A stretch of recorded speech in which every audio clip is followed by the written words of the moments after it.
Good evening, everybody. Manchester United have drawn 2-2. I nearly said lost then, because it actually feels a little bit like one, doesn't it? United have drawn 2-2 with Leicester after a 94th minute equaliser from Leicester City, and I almost had to laugh as it went in, because it was just a complete summarisation of how our season's going this year. It's just frustration. Ultimately, poor finishing cost us because United created so many good chances today.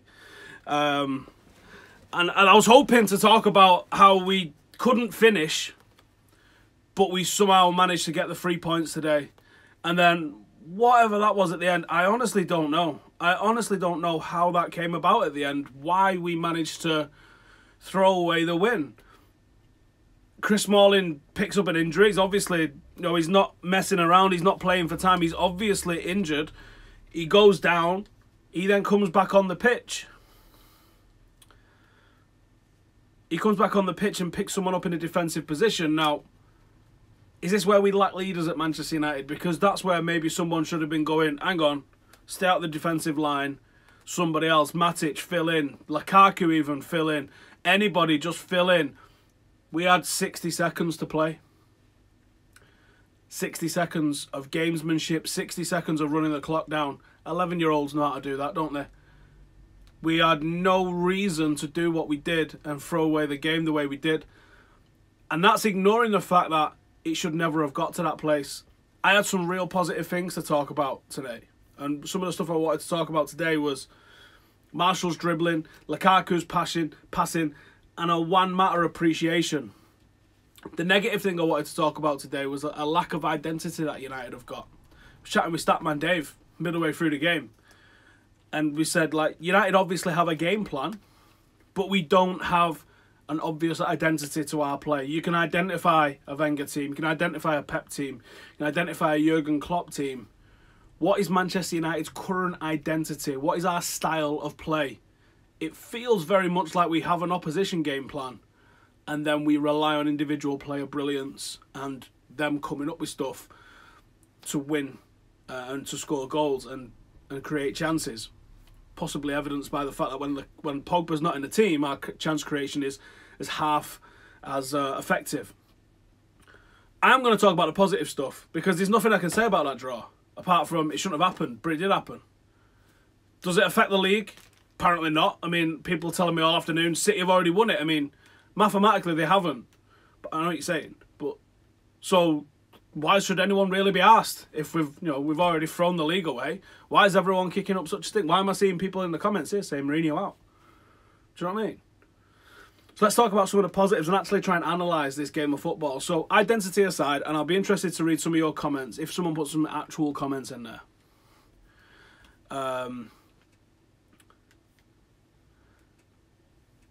Let's talk about the actual identity of Manchester United. And we'll talk about that properly and sensibly. Let's just not type in one-liners, headlines, or abuse. Not about that. Let's talk about this sensibly. But the things that I want to talk about in a positive light, I want to talk about Anthony Martial's dribbling, because Anthony Martial's dribbling at the moment is unbelievably good. How do we utilise Anthony Martial so he's put in more locations where he's able to dribble past that last man and get a shot off? Is it working for him wide right? Is it working for him wide left? Does he need to be played down the middle? Does it need to be a two-striker system with him and Lukaku? Because his dribbling is absolutely out of this world. And he would have had a good performance tonight if he'd been able to convert the absolute tapping from the gift of a pass, the absolute godlike pass that Lukaku fed him. But he didn't. He missed it. Skied it. Lukaku's passing twice tonight, and we've seen it a good half a dozen times to this level, if not more, where he's played perfectly weighted balls round the corner for someone, into a channel for someone, round that last defender, and it's landed perfectly for somebody else. Very reminiscent of what Pogba was doing for United last season when somebody else can't finish it. That's when you know that you've got a player that's levelling up at a higher plane than a lot of those around him. Lingard couldn't finish it. I thought Lingard was going to bury it. Martial couldn't finish it. Thought Martial was going to bury it. Doesn't take away from the pass, but Lukaku should have had another couple of assists to his name. And United probably run that game out 4-1. But all the time that there's only a goal in it, we're at risk, aren't we? I mean, and let's talk about that first goal. I threw it on Twitter after that first goal. I saw the replay, and Gary Neville on Sky absolutely hammered Phil Jones for it. Now, I'm not letting Phil Jones off the hook here in the slightest, so don't twist my words. Phil Jones loses his man and should make his run back, but it felt weird to me that Gary Neville should ignore Lindelof and Young's positioning. Because Young is maybe 20 metres closer to our goal than Phil Jones at the moment that Mahrez picks, that Vardy initiates that run. And also Mahrez is Young's man, who he doesn't track, he doesn't follow. And Jones overtakes him getting into the box. He's made up 40 metres in a time that it took Young to run 30 metres. Young got away with it, Lindelof got away with it, Phil Jones got hammered. I also threw out there as well that maybe that's the sort of time that you would want a bit of gamesmanship from somebody like Smalling and see him hack somebody down. Because it is not a red card. It's no longer last man red card. That isn't a rule that exists in football. It was changed in 2016. Last man doesn't automatically equal red card. So he could have done it. He still could have done it. And maybe that's where we need that little bit of nous, that little bit of leadership, that sort of, I don't know. The last thing I wanted to talk about, and I was hoping to be sitting here on the back of 3 points, and it was just a pure and simple Juan Mata appreciation. Juan Mata's been at Manchester United in arguably our worst period in decades. There's no doubt about it. It is our worst period in decades. And he's consistently pulling out assists and goals with a beautiful touch and a positive attitude all single time. He has his flaws. He's not quick. He's not great in the air. I've seen him win a header once. Remember where I was for that. But Juan Mata has consistently pulled out good level, high level performances from Manchester United anytime that he's called upon. And he's quite often shunted aside. I don't think his best position is on the right hand side of a free. I'm not sure it's even number 10, where he's rarely played. Much like Wayne Rooney, I'm not 100% sure where the actual 100% best nailed on accurate position for Juan Mata is. But can I just say, Juan Mata, it's been an absolute pleasure. And it's my belief that he's gone in the summer. He hasn't been offered an extension. And I think he'll go back to Spain. And I just want to say thank you, Juan Mata, because it's been an absolute joy watching you. And today we should have picked up the 3 points because of you. And I don't think it gets said enough. When we have great players at the club. If he'd have been at the club during any other reign, he'd have probably been picking up 3, 4 Premier League medals, a couple of Champions League semis, maybe a final, maybe even a win. He's just unfortunate that he came here at the time that he came here. And we couldn't finish off our chances today. Let's bring it all the way back round to that. Juan Mata was my man of the match. It might have been Lukaku, because aside from the passes he had, he also won a few headers that he flicked on for other people as well. I'm not sure, to be honest. I don't know. Has anyone got any comments that are constructive rather than just pure nonsense? Because I'll read some out and we'll start talking about them. Can see a couple of trophyless seasons coming. I won't pretend I'm not worried about it. I'm not sure about that, to be honest, no. How do we react? Well, you would hope that we would have reacted better than we reacted today. Today should have been a reaction to what happened against Bristol. But it wasn't. It's difficult, isn't it? And this is the thing at the top and bottom of the thing is, it's difficult. That back four has got mistakes written all over it. It is not our best back four.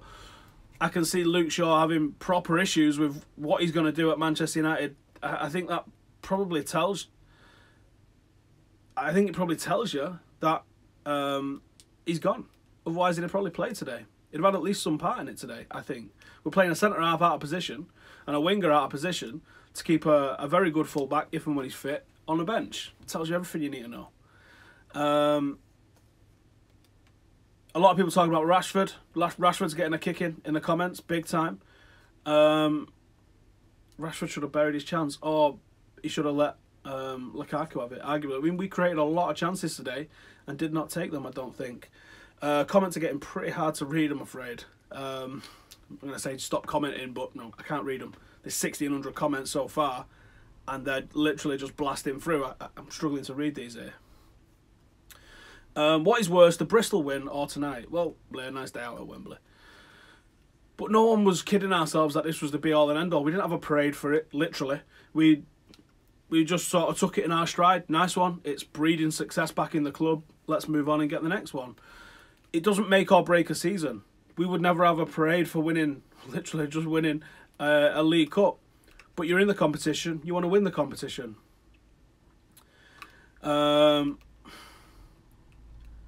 I'm seeing a lot of over the top shit here about Rashford. I think you gotta relax a little bit on people. People saying he needs to fuck off, that he needs to go out on loan, all sorts of stuff. I mean, honestly, do we have supporters or do we just have people that are angry at our team all the time? Jesse Lingard should have buried that chance. I mean, the form he's in as well, you would expect him to put that one away, and he just didn't. Sometimes it happens.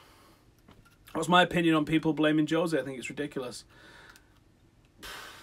Can Jose have done anything about that final goal? Not really. Can Jose do anything about Martial's miss? Lingard's miss? We should have been 4-1 up.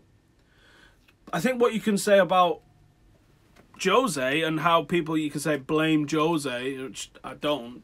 I think he's the right man. It's obvious how he's transformed us. We are levels ahead of where we was last season, and really that's all we should measure ourselves against. We shouldn't be measuring ourselves against anybody else, because we just do what we do in our own little thing.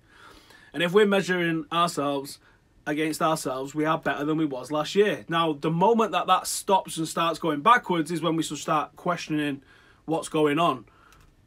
But ultimately, we are progressing. Doesn't feel like it right now. It's been a horrible couple of months. But we are progressing. We are better than everybody else bar City in the league. And that's massively bumped us up. We still got the FA Cup that we could realistically go for. I still think we could probably cause an upset in the Champions League over 2 legs. This isn't me saying that I think we're one of the best 4 or 5 teams in Europe. But sometimes a weird team, especially when it's managed by Jose Mourinho, sneaks through. How the fucking hell did they manage that? I do think we will and need to sign in January. If he was asking me what I think we need to sign, I think we probably need to sign a left-back. Probably another number 8, because we only look good when we've got a 4-3-3. Or we generally look good when we're playing 4-3-3. And I think we need a right winger. And for me, that right winger was playing tonight and he was wearing blue. And I think he'd be a guy that would actually level up what Manchester United does. No one remembers second place. No, but when second place has come from 6th place, that's progression. You can't deny that is progression. Now, it's quick progression as well. I mean, how many teams have gone from 6th to 1st? There's not a lot. Leicester came out of nowhere, that's an anomaly. But 6th to 2nd, if we consolidate and can go for it next year, it's perfectly acceptable. We've took more places up than anybody else in the league. Should we get Toni Kroos? We're not going to get Toni Kroos, but if it was my choice, Toni Kroos would be that number 8 that I would bring in. I think he'd make a massive difference to how we hold the ball.